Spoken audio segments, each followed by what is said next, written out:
Timnas Indonesia dipastikan akan kedatangan satu nama baru di lini depan, Mauro Zylstra. Striker muda keturunan Indonesia ini sedang dalam proses naturalisasi dan direncanakan segera bergabung dengan skuad Garuda. Kedatangannya tentu membawa harapan baru bagi lini seorang timnas yang selama ini kerap kekurangan peluru tajam. Terlepas dari krisis striker yang sempat melanda selama beberapa tahun terakhir, Indonesia tampaknya kini mulai menemukan jawabannya. Setelah hadirnya Ole Romeni, kini Mauro Zylstra melengkapi opsi serangan yang lebih bervariasi. Dengan keduanya, peluang Indonesia untuk lolos ke Piala Dunia pun terasa jauh lebih realistis. Starting Eleven momen kali ini membahas timnas Indonesia yang akan kedatangan Mauro Zylstra. Mari kita mulai pembahasannya.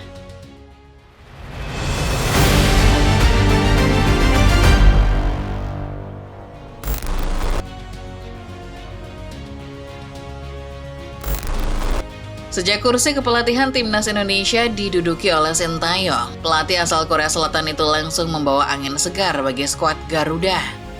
Di tangannya, timnas Indonesia mengalami transformasi signifikan, mulai dari fisik pemain meningkat, skema permainan semakin modern, dan mentalitas bertanding yang juga ikut naik kelas. Tak sedikit juga fans Garuda yang mengakui bahwa di bawah asuhan STY, Indonesia mengalami percepatan pembangunan sepak bola nasional yang luar biasa pesat. Namun di balik semua kemajuan tersebut, ternyata ada satu masalah besar yang terus menghantui kita sampai saat ini. Yap, apalagi kalau bukan krisis striker tajam. Masalah ini seolah jadi noda dalam lukisan indah kebangkitan timnas. Sejak awal kepemimpinannya, Sintayong selalu kesulitan menemukan sosok penyerang murni yang bisa diandalkan sebagai finisher utama. Berbagai opsi sudah dicoba, dari mulai striker lokal hingga naturalisasi, tapi tak satu pun benar-benar mampu menjawab kebutuhan itu secara konsisten. Nama-nama seperti Egy Maulana Fikri dan Witan Sulaiman sempat diandalkan. Namun keduanya juga sebenarnya bukanlah striker sejati. Kini, usia mereka pun juga tidak muda lagi, dan ironisnya tak ada regenerasi yang muncul dari bawah. Masalah ini jelas berakar dari kebijakan klub-klub Liga 1 yang kerap mengandalkan penyerang asing. Mereka lebih memilih striker impor karena dianggap lebih klinis dan punya pengalaman lebih matang di depan gawang. Imbasnya sangat jelas, pemain lokal yang berposisi sebagai striker menjadi korban, minim menit bermain, kurang jam terbang, dan tidak punya panggung untuk berkembang. Ini menciptakan celah besar di lini depan timnas Indonesia. Menyadari krisis ini, Sintayong pun melakukan berbagai cara untuk mengatasinya.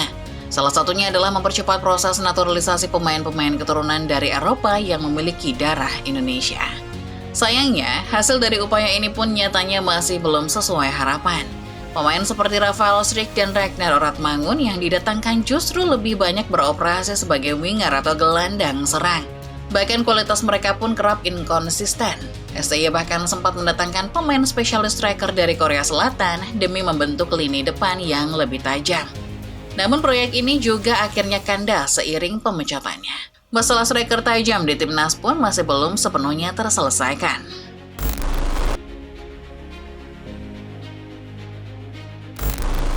Di tengah kebingungan panjang soal lini depan, akhirnya harapan baru pun kemudian muncul. Sosok yang kini ramai jadi perbincangan fans Garuda tak lain adalah Ole Romeni. Penyerang keturunan Indonesia yang menetap di Belanda ini resmi dinaturalisasi dan langsung menjadi bagian dari tim nasional Indonesia. Ole Romeni memiliki darah keturunan Indonesia dari ibunya.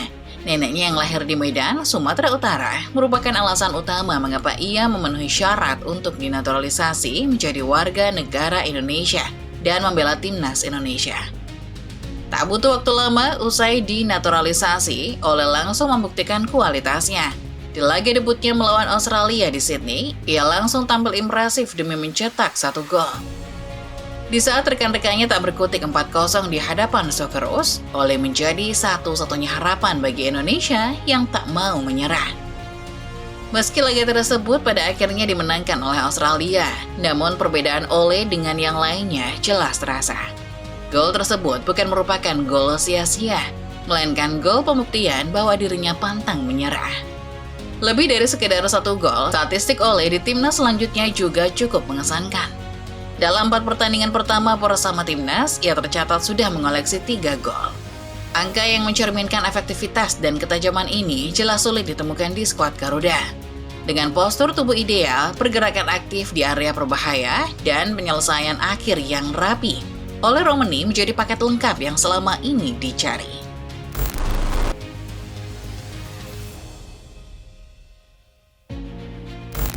Sayangnya, tak lama setelah menemukan titik terang bernama Ole Romani, Indonesia justru kembali dihadapkan pada tantangan baru, yakni ronde keempat kualifikasi Piala Dunia 2026.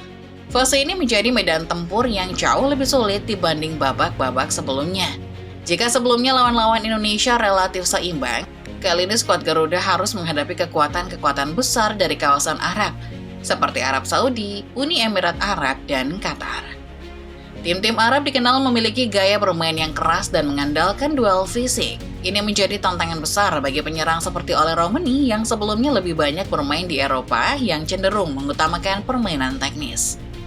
Resiko cedera dalam laga-laga seperti ini sangat tinggi, dan ketika Indonesia hanya memiliki satu striker tajam, maka semuanya kembali pada kondisi semula, ketergantungan. Saat ini, Ole Romani adalah satu-satunya pemain depan yang benar-benar bisa menjadi mesin gol. Tidak ada striker cadangan yang kualitasnya sepadan. Jika suatu saat Romani mengalami cedera atau tidak bisa tampil, timnas Indonesia bisa-bisa kembali ke titik nol. Inilah masalah baru yang sedang menghantui, masalah ketergantungan berlebihan pada satu pemain.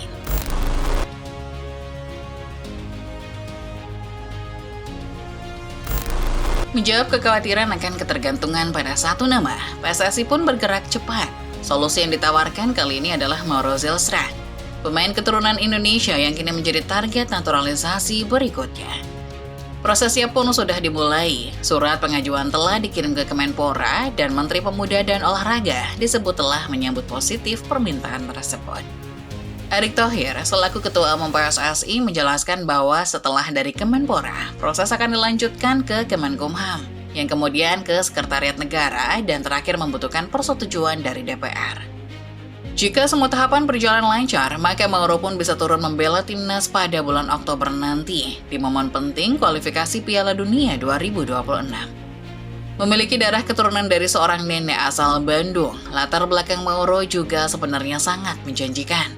Ia pernah bermain dan menimba ilmu di akademi top Belanda seperti AZ Alkmaar, Amsterdamse FC, dan NEC Nijmegen. 3 klub yang terkenal mencetak pemain-pemain hebat di Eropa. Saat ini Mauro membela FC Volendam dan mulai mendapatkan menit bermain di level senior. Ketajaman Mauro Zylstra sudah kelihatan dari tim muda Volendam. Zylstra menyumbang 17 gol untuk tim Volendam Under 21 sepanjang musim 2023-2024. Total koleksi gol Zylstra menyentuh angka 51 gol. Bahkan lebih tajam dari Ole Romani yang catatan golnya baru menyentuh 44 gol menurut laman Transfermarkt.